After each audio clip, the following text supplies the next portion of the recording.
रोशन रोशनियों से जगमगाता WWW wrestling stadium, हजारों जानवर शोर मचा रहे हैं। आज होने वाला है एक तारीखी मुकाबला। घंटी बुझते ही शेर और टाइगर रंग में टकरा गए, ताकतवर वार हुए और आखिरकार टाइगर जमीन पर गिर पड़ा।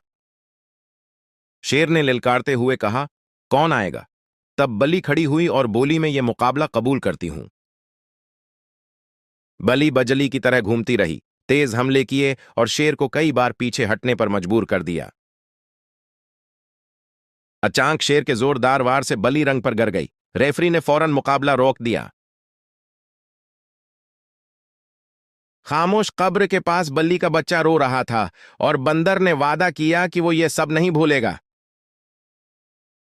महीनों तक बंदर ने सख्त मश्क की, दौड़ लगाई, वजन उठाया और खुद को ताकतवर बनाया। डोर स्टेडियम की रोशनियां देखकर बंदर बोला, एक दिन हम वापस आएंगे और सब बदल देंगे। पूरी कहानी जानने के लिए अगली वीडियो जरूर देखना।